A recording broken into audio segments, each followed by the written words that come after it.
What if the most powerful change in your town came from a blind man planting invisible hope? Inspired by the story, The Seed Sower in the Dark. This isn't just another touching tale. This is the story of how a silent man, unseen, unheard, planted seeds that bloomed into a revolution of kindness. The story was called The Quietest Miracle in Modern America by local media, sparking one of the most heartfelt grassroots movements in decades. But what exactly did he plant? And why did a trail of flowers appear only after he was gone? It all happened in a forgotten little town in Oregon, where no one expected beauty to rise from barren land. And yet his quiet footsteps changed everything, igniting a ripple felt across youth groups, city planners, and educators nationwide. Willow Creek was the kind of place where not much changed. The town sat tucked into a cradle of pine-covered hills in Oregon, with a single main street lined by weathered wooden buildings, a diner with a neon coffee cup that flickered at night, and a sleepy post office that closed early on Fridays. Most days passed like mist rolling over the mountains, quiet, slow, and forgettable. But to 10-year-old Noah, not everything was so forgettable. Each morning before school, while the dew still clung to the grass and the fog hadn't yet lifted from the edges of the trees, Noah would see him. An old man, thin as a whisper, with a wide-brimmed hat and a long walking stick, moving slowly along the winding dirt trail that curved from the edge of town into the woods. The man carried a cloth bag slung over his shoulder, and with each careful step, he would reach into it and scatter something onto the ground. Noah had asked his mom once, pointing through the window, "Who's that man?" His mother had glanced over her coffee cup, barely looking. "That's Mr. Elias. He's been around since before I was born. Walks that path every day. Blind as a bat, but never misses his route. Some say he's crazy. What's he throwing? Seeds, I think. No one really knows. People call him the sower, but it's just one of those small-town stories." That was the end of the conversation for his mom. But for Noah, it was the beginning of something else, a quiet, burning curiosity. He began to watch Mr. Elias more closely. Every day, rain or shine, the old man would appear like clockwork, tapping his stick softly against the dirt, whispering to himself and scattering the unseen contents of his bag along the trail. Some mornings, Noah would rush his breakfast just to get to the window in time to catch a glimpse. Other times, he'd sneak outside and watch from behind the cedar tree near the porch. There was something about the old man's rhythm that mesmerized him. The slow, deliberate pace, the soft movements, the way he paused sometimes as if listening to the ground. Mr. Elias never looked up, of course. His face was turned slightly to the sky, his eyes cloudy and distant, but he smiled, always smiled, as though he were hearing a song no one else could hear. Noah tried once to follow him, stepping quietly behind on the trail, but his foot snapped a twig and Mr. Elias stopped. For a moment, the old man turned his head slightly, as if sensing the boy's presence. Noah had frozen and breath caught in his throat, but Mr. Elias only gave a small, knowing smile, then continued on, undisturbed. That smile stayed with Noah all day. It wasn't a smile of amusement or surprise. It was something deeper, gentle, peaceful, like a secret shared without words. The next day, Noah brought a pair of binoculars. He watched from a distance as Mr. Elias knelt by a patch of dry earth and pressed something into the ground. The old man's fingers moved carefully, tenderly, as though placing something precious. Then he sat back on his heels, touched the soil, and murmured something Noah couldn't hear. It didn't make sense. The trail was mostly dirt and stone. No flowers, no crops, no garden. Nothing ever grew there. The townspeople ignored it, and when they spoke of Mr. Elias, they did so with chuckles or pity. "The old coot's planting ghosts," someone had once said at the diner. But Noah didn't laugh. He didn't feel pity either. He felt wonder. What if Mr. Elias wasn't planting ghosts? What if he was planting hope? One afternoon, school let out early because the power had gone out. Noah rode his bike home fast, eager to catch Mr. Elias before he vanished into the woods. He dropped his backpack on the porch and sprinted barefoot down the trail. The light slanted golden through the trees, and the wind carried the scent of pine and earth. Birds chirped in the distance, and there he was, Mr. Elias, standing in a clearing, his head tilted, lips moving. Noah slowed his steps, heart pounding, unsure what he'd say or why he'd even come. Mr. Elias turned his head slightly. "You've been watching me, haven't you?" Noah froze. I didn't mean to. What are you doing out here?" The old man smiled. "Walking, listening, gifting." "Gifting what?" Noah stepped closer. Mr. Elias reached into his bag and held out a hand. In his palm, those were a few small seeds, brown, ordinary looking. "These," he said, "little promises, I give them to the earth. Some might sleep forever, some might wake, but all are given with love." "But how do you know where to plant them? You can't see." Mr. Elias chuckled. "Ah, child, there are more ways to see than with the eyes." He turned, knelt, and pressed a seed into the dirt. Noah watched silently. The sun dipped lower, casting long shadows across the clearing. Mr. Elias stood, brushing the soil from his hands. "You wonder if this matters," he said softly. Noah nodded, though he hadn't spoken the thought aloud. "I wonder too, but that doesn't stop me. Noah's curiosity grew stronger each day as he watched Mr. Elias silently make his way down the winding dirt road that cut through the outskirts of Willow Creek. The early mornings carried a chill that seeped through the bones of the small town. Yet the old man moved steadily, his steps sure despite the blindness that shadowed his eyes.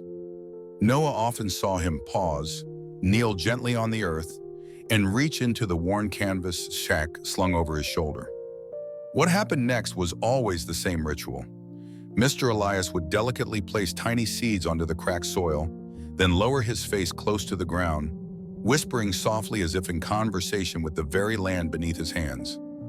Noah didn't understand what these seeds were or why the man devoted his mornings to this strange ceremony. The townsfolk, however, were quick to cast their judgment. They watched from porches and storefronts, shaking their heads or laughing quietly. "Blind as a bat," some would say under their breath, wasting time on barren dirt. Others were simply indifferent, their lives filled with the predictable routine of the small town, leaving no room for the mysteries of an old man's obsession. Despite the murmurs and sideways glances, Noah felt a strange pull toward Mr. Elias's actions. The boy began to follow him more closely, keeping a careful distance so as not to startle. He watched how the old man's hands trembled slightly as he held the seeds, how his lips moved in soft whispers that the wind carried away like secrets meant only for the soil. Sometimes when the light caught the glint of the seeds, Noah could see that they were tiny and plain, nothing like the shiny marbles or colorful toys he cherished. One afternoon, Noah sat behind a thicket of wildflowers, hiding as Mr. Elias bent over a patch of dry earth near the edge of the forest. The boy's breath was shallow, his heart pounding with anticipation. The old man picked up a seed, placed it carefully into a small hole made with a stick, and then brushed his fingers over the spot, as if taking the seed into a soft bed. Then came the whispers, words Noah could not catch, but the tone was tender and full of hope. Noah's mind raced with questions. Why did Mr. Elias keep doing this when the ground seemed so unwelcoming? Would anything ever grow there? What was the purpose of these daily rituals when the entire town viewed them as foolishness? The answer, Noah sensed, was buried deeper than the cracked soil or the seeds themselves. It was hidden in the patient silence between each whisper and every gesture, a language only the earth and Mr. Elias spoke together. This quiet bond between man and land, so mysterious yet so profound, captivated Noah more than anything else in Willow Creek. As days passed, Noah noticed other signs of the townspeople's attitudes. At the local diner, old men huddled in corners, shaking their heads when Mr. Elias's name came up. "He's chasing shadows," one said, his voice tinged with weariness. "Those seeds won't change a thing." Shopkeepers exchanged knowing looks, and children were told to stay away from the crazy old man who talked to dirt. Yet Noah felt differently. He saw not madness, but a kind of quiet courage. Mr. Elias was not just sowing seeds into the earth, he was planting hope in a place that many had forgotten. The old man's faith was a soft defiance against the skepticism that clouded the town, and Noah found himself wanting to be part of that quiet rebellion. One cool evening, as the sun dipped below the towering pines, Noah trailed Mr. Elias again. this time close enough to hear the whispers clearly. The words were simple but filled with meaning. Grow strong, bring life, carry light. The boy felt a warmth spread through his chest, a connection to something greater than the small world he knew. Noah's father often told him that a true strength came from believing in what others could not see, and now the boy understood what that meant. In Mr. Elias's hands, the earth was not just dirt and stone. It was a canvas for patience, faith, and love. And in that moment, Noah made a silent promise to watch over the seeds in the man who tended them, no matter what others thought. The seasons slowly shifted, and though no green shoots appeared, Noah's resolve grew. The whispers of the earth and the unseen bond between Mr. Elias and the land became a secret language between the two. The boy began to feel that sometimes the greatest miracles are those that unfold quietly, beneath the surface, waiting for the right time to bloom. And so, in the heart of Willow Creek, amid doubt and disbelief, a small boy and a blind old man shared a silent hope, a whisper to the soil that one day life would grow from their faith. On a crisp spring morning, the air still carrying the faint chill of dawn, Noah found himself standing at the edge of the familiar dirt path that wound its way beyond the outskirts of Willow Creek. The sun was just beginning to cast its golden glow over the sleepy town, lighting up the horizon with gentle hues of pink and orange. Today felt different somehow. There was a stirring in Noah's heart, a mix of courage and curiosity that had been building for weeks. He had watched Mr. Elias from a distance for so long, quietly observing the old man's ritual of planting seeds and whispering to the earth. But now a question lingered so strongly inside him that it could no longer be ignored. Noah tightened his grip on the worn leather strap of his backpack and stepped forward, approaching Mr. Elias as the old man knelt beside a patch of dry soil. The morning stillness was broken only by the soft rustle of leaves and the faint whisper of the wind threading through the tall grass. Noah's footsteps were careful but determined, his heart beating rapidly as he drew closer. "Mr. Elias?" Noah's voice was tentative but clear, breaking the quiet like a pebble tossed into a still pond.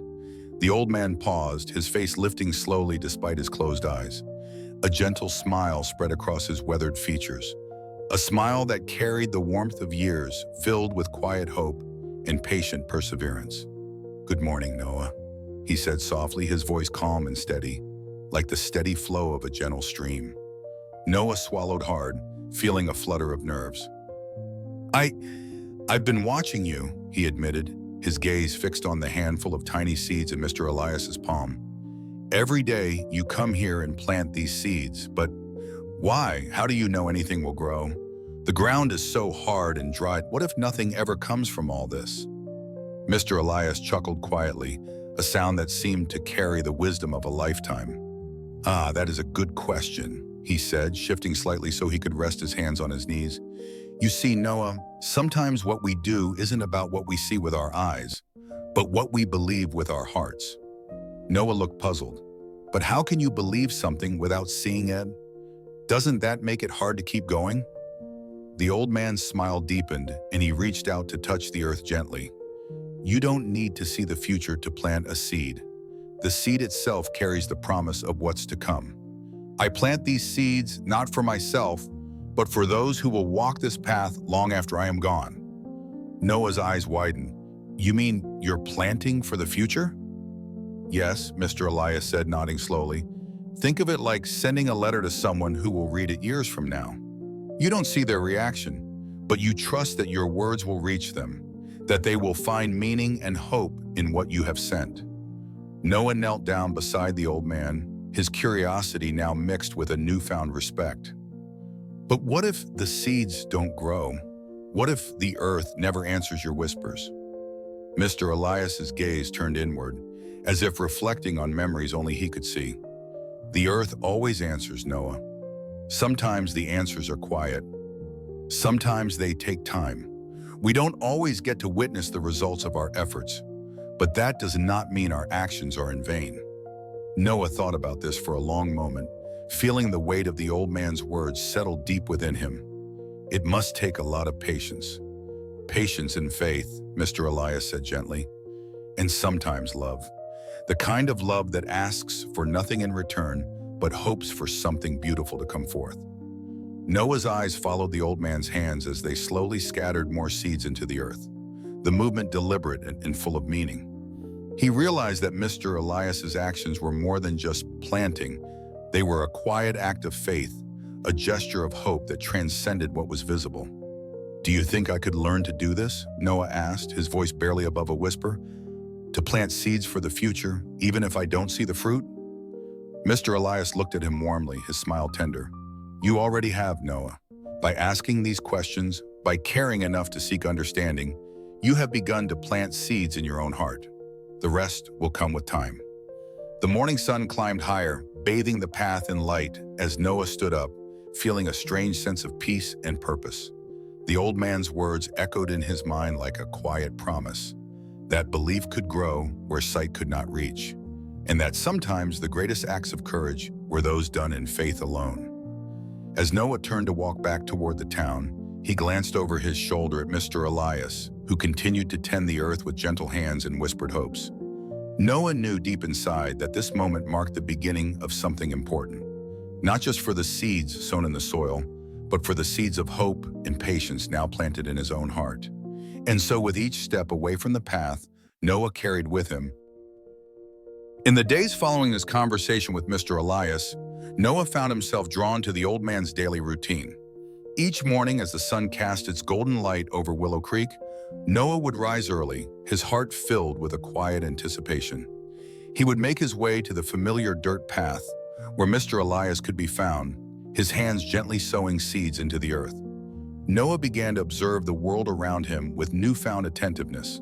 He noticed the way the morning dew clung to the blades of grass, the subtle rustling of leaves in the breeze, and the soft chirping of birds greeting the day. The path, once just a route to school or errands, now seemed alive with possibilities. One morning, gathering his courage, Noah approached Mr. Elias. Without a word, he knelt beside the old man, watching intently as he sowed seeds with deliberate care. After a moment, Mr. Elias turned his head slightly, acknowledging Noah's presence with a gentle smile. "Would you like to help?" Mr. Elias asked, his voice soft and inviting. Noah nodded eagerly. Mr. Elias reached into his bag and handed Noah a small handful of seeds. They were tiny, almost weightless, yet they felt significant in his palm.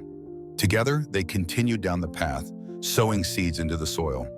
Mr. Elias moved with a practiced rhythm, his hands guided by years of experience and an inner sense of purpose. Noah tried to mimic his movements, carefully placing each seed into the earth. As they worked, Mr. Elias spoke softly, sharing stories of his past and the lessons he had learned. He spoke of patience, of the importance of nurturing growth even when the results were not immediately visible. Noah listened intently, absorbing the wisdom woven into each tale. Over the following weeks, this routine became a cherished part of Noah's life.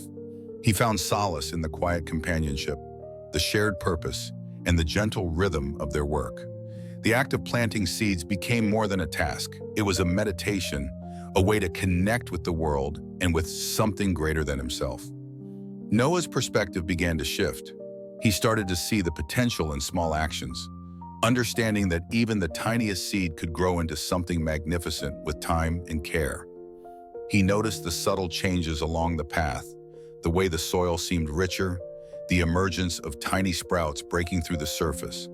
The townspeople, however, remained largely indifferent or skeptical.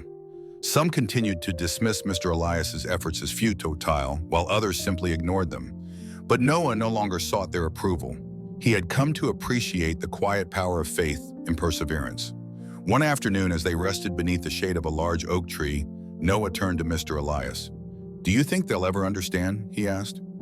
Mr. Elias smiled, his eyes closed as he leaned back against the tree trunk. "Perhaps," he replied, "but understanding isn't always necessary. What's important is that we continue to plant, to nurture, and to believe in the possibility of growth." Noah nodded, the weight of those words settling into his heart. He realized that the seeds they planted were not just for the earth, but for the soul, for hope, for change, and for the future. From that day forward, Noah embraced his role as a sower of seeds, both literal and metaphorical. He continued to walk the path with Mr. Elias, their bond strengthening with each shared moment. And though the results of their labor were not always immediate, Noah had come to understand the profound impact of quiet, persistent effort. In the heart of Willow Creek, amidst the skepticism and indifference, a young boy and an old man sowed the seeds of change, guided by faith, patience, and an unwavering belief in the beauty of growth. As winter descended upon Willow Creek, the town transformed into a landscape of frost-laden trees and snow-covered rooftops. The once vibrant path now lay silent under a thick blanket of snow, muffling the sounds of daily life. The air was crisp, carrying the scent of pine and the promise of long, cold nights. Noah watched as Mr. Elias, despite the biting cold and his own frailty, continued his daily ritual. Bundled in layers of worn clothing, the old man navigated the snow-covered path with his cane, sowing seeds into the frozen ground. His breath formed clouds in the frigid air, and his movements were slower, more deliberate. Concern etched itself into Noah's young face. He approached Mr. Elias one morning, his voice trembling. "Mr. Elias, it's too cold. You should rest. The ground is frozen. The seeds won't grow now." Mr. Elias paused, his gloved hand hovering over the snow. He turned his head slightly toward Noah, a gentle smile on his lips. "The earth listens, even in winter," he replied softly, "and hope doesn't hibernate." Despite Noah's pleas, Mr. Elias persisted. Each day he ventured into the cold, his figure a solitary silhouette against the white expanse. Noah began accompanying him, offering support and sharing in the quietude of their task. Together they sowed seeds into the snow, their breaths mingling in the frosty air. The townspeople watched from their windows, some shaking their heads, others simply ignoring the duo. But Noah no longer sought their understanding. He had come to appreciate the quiet strength in Mr. Elias's actions, the unwavering faith in the unseen. One particularly harsh morning, the wind howled through the trees and snowflakes danced in the air. Mr. Elias stumbled, his cane slipping on the icy path. Noah rushed to his side, catching him before he fell. "Please, Mr. Elias," he implored, "let's go back. It's too dangerous." Mr. Elias nodded, his face pale. They returned to his modest home, where Noah helped him settle into a chair by the fireplace. The warmth of the flames cast a gentle glow, illuminating the lines of wisdom etched into the old man's face. In the days that followed, Mr. Elias's strength waned. He remained indoors, his gaze often fixed on the snow-covered path outside. Noah visited daily, bringing food and sharing stories, their bond deepening with each passing moment. One evening, as the wind howled outside, Mr. Elias turned to Noah. "Promise me," he whispered, "that you'll continue to sow seeds, even when the ground seems barren." Tears welled in Noah's eyes as he nodded. "I promise." The next morning, Mr. Elias passed away peacefully in his sleep. The town mourned the loss of the quiet man who had walked their paths, sowing seeds of hope. Noah stood by the window watching the snow fall gently, a sense of purpose settling in his heart. He donned his coat, picked up the bag of seeds, and stepped into the cold. The path stretched before him, blanketed in white. With each step, he sowed seeds into the snow, whispering words of hope into the wind. The legacy of Mr. Elias lived on, carried forward by the young boy who had learned to believe in the unseen. The morning after Mr. Elias's passing, Willow Creek awoke to a gentle snowfall. The town, blanketed in white, seemed to mirror the quiet hush that had settled over Noah's heart. News of the old man's death spread slowly, carried by whispers and the occasional mention in the local diner. Yet despite his daily presence along the dirt path, few in the town paused to reflect on his absence. Noah, however, felt the loss profoundly. The man who had become a mentor, a friend, and a guiding light was gone. In the days that followed, Noah found himself retracing the steps they had once walked together. Each footprint in the snow, each seedling peeking through the frost, served as a reminder of Mr. Elias's unwavering faith in the unseen. Despite the town's indifference, Noah decided to honor Mr. Elias's legacy. He continued the daily ritual of sowing seeds along the path, whispering words of hope into the cold air. With each seed planted, he felt a warmth growing within him, a sense of purpose and connection to something greater. As winter gave way to spring, the fruits of their labor began to emerge. Tiny sprouts broke through the thawing ground, reaching toward the sun. Passers-by started to take notice, their curiosity piqued by the unexpected bursts of green along the once barren path. Noah's dedication did not go unnoticed. A local teacher invited him to speak to her class about his experiences with Mr. Elias. Standing before his peers, Noah shared stories of the old man's wisdom, his belief in nurturing growth even when the results were not immediately visible. The students listened intently, their eyes wide with wonder. Inspired by Noah's words, the community began to rally around the idea of planting seeds, not just in the soil but in their hearts. Gardens sprouted in backyards, window boxes overflowed with flowers, and conversations about hope and resilience became commonplace. Through his grief, Noah discovered a newfound strength. He realized that while Mr. Elias was no longer physically present, his spirit lived on in every seed sown, every act of kindness, and every moment of quiet reflection. In embracing the lessons he had learned, Noah found solace and a renewed sense of purpose. The path they had once walked together was now a testament to the power of faith, patience, and the enduring impact of a single life. And as the town of Willow Creek blossomed, so too did the hearts of its people, forever changed by the legacy of the man who had taught them to believe in the unseen. As winter's icy grip loosened its hold on Willow Creek, the first whispers of spring began to stir. The snow that had blanketed the town for months melted away, revealing the earth beneath, eager to breathe and bloom once more. Birdsong returned to the mornings, and the sun lingered a bit longer each day, casting a golden hue over the awakening landscape. Noah, now accustomed to his solitary walks along the dirt path once shared with Mr. Elias, noticed subtle changes. The ground, previously hard and unyielding, had softened, and tiny green shoots began to emerge. At first they were sparse, barely noticeable to the untrained eye. But with each passing day, more sprouts appeared, dotting the path with hints of life. Then one morning, as the sun broke through the clouds, a transformation unfolded. The path burst into a riot of color.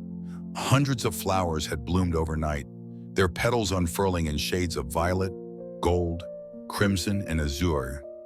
The air was thick with their fragrance, a sweet, heady aroma that seemed to breathe life into the very soul of the town. Word of the miraculous bloom spread quickly. Residents who had once dismissed Mr. Elias's daily rituals now ventured out to witness the spectacle. Children laughed and played among the blossoms. Couples strolled hand in hand, and elders sat on benches, reminiscing about days gone by. The path, once overlooked, had become the heart of Willow Creek. Noah stood amidst the sea of flowers, a sense of awe washing over him.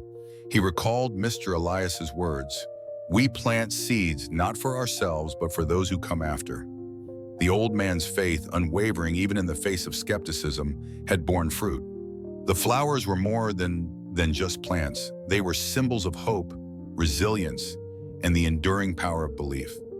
As the days turned into weeks, the bloom continued to captivate the town.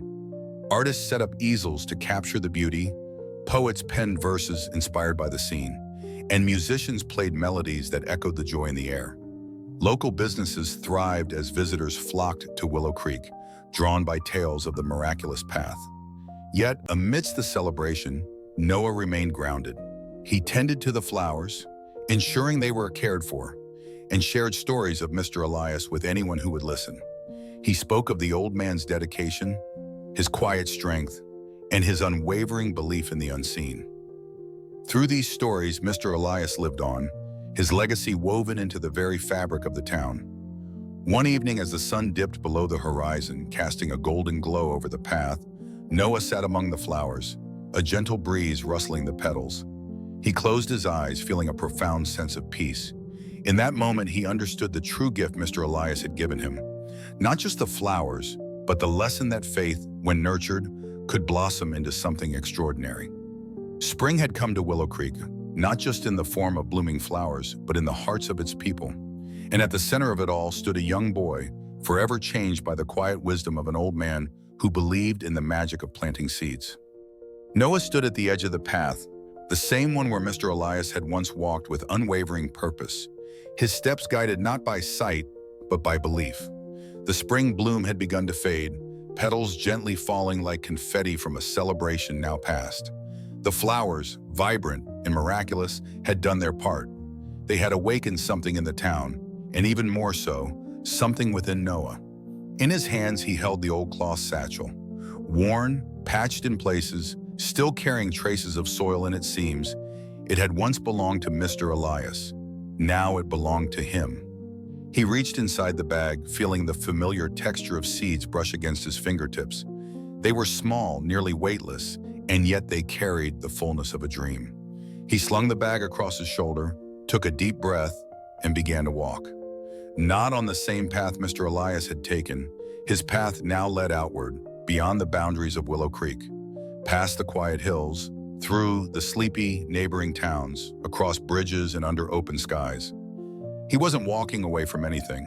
He was walking towards something, a continuation, a becoming. The towns he passed through were not unlike his own. People went about their days in quiet routines, their eyes often cast downward, too caught up in the weight of survival to see beauty and possibility. Noah didn't speak much. He didn't need to. He found strips of neglected land, along fences, beside abandoned buildings, behind schools, and there he stopped. He knelt. He placed a seed in the earth. Sometimes two, sometimes more. Then he whispered, not to be heard, but to be felt. Each seed came with a prayer, not a religious one, but a quiet hope. For a child to feel seen, for a lonely heart to find comfort, for the bitter to soften, for the weary to rest, for someone, somewhere, someday, to stumble upon the bloom and smile without knowing why. He didn't leave signs, he didn't take pictures, he planted and moved on. Weeks passed, then months, spring folded into summer, the sun beat hotter and the bag grew lighter. But with each handful he gave to the earth, Noah felt fuller. Not in a way that could be measured or explained. It was as though with every seed he was building something unseen, layering the world with silent kindness. Sometimes children would watch from a distance. A few brave ones approached. "What are you planting?" they'd ask, and he would smile and say, "Just hope." Sometimes they'd ask to help, and he would share a handful of seeds with them, watching their small fingers press them into the ground with a seriousness that made his chest ache with tenderness. Noah began to notice something. The more he gave, the more he received. Not in any tangible form, but in moments. A stranger's nod, a flower blooming weeks after he'd forgotten he'd planted it, a thank you note left on a park bench. Stories began to ripple through the towns of wildflowers sprouting in the most unexpected places. Miracle gardens, some called them. Others said they were the work of fairies or fate. Noah never claimed credit. That wasn't the point. The beauty wasn't in being known. It was in knowing that something small could still matter. As summer gave way to fall, he returned briefly to Willow Creek. The path was still lined with color, though the blooms had faded into softer tones. The town had changed. The children now played near the path without being told. Someone had installed a bench. Someone else had added a wooden sign, the Garden of Belief. Noah didn't know who had done it. He just sat there for a while, letting the quiet wrap around him like a familiar coat. He thought of Mr. Elias often, not as a figure from the past, but as a presence beside him. In the rustle of leaves, in the hush between footfalls, in the soft thud of a seed meeting earth. He wondered what the old man would say if he could see how far the seeds had traveled. But then again, Mr. Elias had always known they would. That was the kind of faith he had taught, not blind, but brave. Before leaving again, Noah stopped by Mr. Elias's resting place, a modest stone under an old oak tree. He knelt, pressed his hand to the earth, and said simply, "Thank you." Then he reached into the bag, now nearly empty, and planted one more seed at the foot of the stone, not out of sadness, but out of love. He stood, adjusted the strap on his shoulder, and turned toward the road. Ahead, the world waited, full of forgotten corners and unseen possibilities. He didn't know where he'd stop next. He didn't need to. All he knew was that there was still room for more seeds. And as long as he had hands to plant and a heart to believe, he would keep walking. Because Noah was no longer just a boy who had watched. He was no longer a child filled with questions. He had become something else. He had become a sower. Not in the shadow of another, but in the fullness of his own light. And as he disappeared down the winding path, with the sun painting gold across the sky and the wind, if this story touched your heart the way it touched ours, if you believe, like Mr. Elias did, that even the smallest act of kindness can bloom into something beautiful, Then don't let this moment pass. Hit that like button to honor those who sow in silence. Subscribe to Light and Lessons for more soul-stirring stories that bring light to your everyday life. Together, let's keep planting seeds of hope, one story at a time.